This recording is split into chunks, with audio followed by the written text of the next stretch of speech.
আজকে প্রকাশ্য এই লক্ষ লক্ষ মানুষের সামনে করজোড়ে ক্ষমা চেয়ে নিচ্ছি। হুমায়ুন কবির মাত্র 2 ঘন্টা সময় নেব, নির্দেশ দিলেই আপনার এই বিজেপি করা হিন্দু কটাকে 2 ঘন্টার মধ্যে ভাগীরথীর জলে ঝাঁপ দেওয়া করাতে পারে।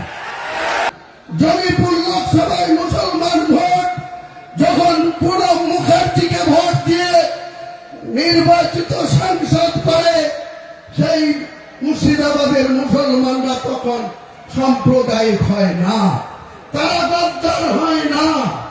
মুসলমানরা যখন শুরু থেকে বামফ্রন্টের সেই RSP ত্রিদীপ চৌধুরী থেকে শুরু করে, ননীগোপাল ভট্টাচার্য থেকে শুরু করে প্রমথেশ মুখার্জিদেরকে বারবার ভোট দিয়ে বহরমপুরের সাংসদ রূপে পাঠায়, তখন মুসলমানরা ধর্ম নিরপেক্ষতায় থাকে। কিন্তু যখনই অধীর চৌধুরীর বিরুদ্ধে ভোট দিয়ে ইউসুফ পাঠানকে ভোট দেয়, এই ইউসুফ পাঠানকে ভোট দিয়ে জিতানোর জন্য মমতা বন্দ্যোপাধ্যায় আমাকে নির্দেশ দিয়েছিল। তার নির্দেশ কার্যকরী করতে গিয়ে আমি হিন্দু সমাজের মানুষকে বলেছিলাম 1 মে 2024 সন্ধ্যা 7টা, তার আগে 30 এপ্রিল 2024 24 ঘন্টা আগে উত্তরপ্রদেশের মুখ্যমন্ত্রী যোগী আদিত্যনাথ এসে, যেখানে 72% মুসলিমের বাস যে জেলায়, সেই জেলায় এসে তিনি আমার বুকের উপরে দাঁড়িয়ে আমাকে দাঙ্গাবাজ আখ্যা দিয়েছিল, আমাদেরকে উল্টো করে টাঙিয়ে সিধা করার কথা বলেছিল। তার প্রতিবাদ করে তৃণমূলের এইসব জেলার MLA নেতা, অনেক বড় বড় এখন কোঅর্ডিনেটর হয়েছে, তারা কোনোদিন মুখ খুলেনি। এই হুমায়ুন কবিরকে তার প্রতিবাদ করতে হয়েছিল। মমতা বন্দ্যোপাধ্যায় 1 মে 2024 ভোট ছিল মুর্শিদাবাদের, বহরমপুর, মুর্শিদাবাদ আর জঙ্গিপুর কেন্দ্রের 7 মে 2024, বহরমপুর, দুর্গাপুর, কৃষ্ণনগর, রানাঘাট এসবের ভোট ছিল 13 মে 2024। 1 তারিখে মালদা থেকে প্রচার করে এসে মমতা ব্যানার্জি হেলিকপ্টার নিয়ে বড়ুয়া কিষাণ পার্টির মাঠে নেমে আমাকে ডেকে বলেছিল যে হুমায়ুন, আজকের দিনে আমার কাছে খবর আছে অধীর চৌধুরী আবার জিতে যাচ্ছে, ইউসুফ পাঠান হেরে যাচ্ছে, মোহাম্মদ সেলিম জিতে যাচ্ছে, আবু তাহের খান হেরে যাচ্ছে, তুমি একটা কিছু করো। আমি বলেছিলাম, দিদি আপনি জেলার সাংগঠনিক সভাপতি করে রেখেছেন কাজীর বিধায়ক অপূর্ব সরকার, আপনি জেলার চেয়ারম্যান করে রেখেছেন রেজিনগরের বিধায়ক রবিউল আলম চৌধুরী, তাদেরকে বলুন আপনার প্রার্থীকে যেতে হবে, আমাকে কেন বলছেন?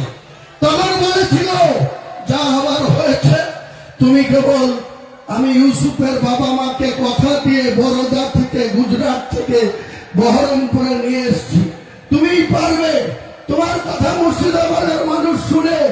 তাই যখন তুমি ছিল না তখন আমি 2001 সালে একটা পেয়েছিলাম, যখন তুমি ছিল না 2016-তে আমি 4টে পেয়েছিলাম, যখন তুমি আমার সঙ্গে ছিল 22-এর মধ্যে 20টা পেয়েছি।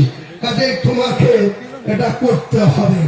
তাই সেদিন আমি যোগী আদিত্যনাথ যেভাবে মুসলমান সম্প্রদায়ের লোককে উল্টো করে টাঙিয়ে সিধা করার কথা বলেছিল, তার 24 ঘন্টার মধ্যে আমি বলেছিলাম যোগী আদিত্যনাথজি, এটা ইউপি না, এটা বাংলার মুর্শিদাবাদ। মুর্শিদাবাদে আমরা বসবাস করি, আমরা কোন সাম্প্রদায়িক রাজনীতি করিনি, কোনদিন করব না।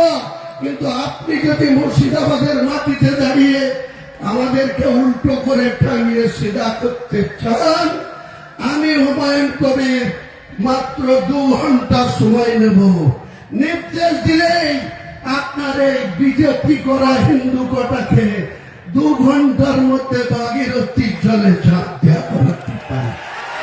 আমি অনুতপ্ত। আমি অনুতপ্ত, দুঃখিত। আমি রাজ্যের মুখ্যমন্ত্রীর কথা রাখতে গিয়ে সেদিন এই হিন্দু ভাইদের মনে যে আঘাত পেয়েছিল, আমি তার জন্য আজকে প্রকাশ্য এই লক্ষ লক্ষ মানুষের সামনে করজোড়ে ক্ষমা চেয়ে নিচ্ছি।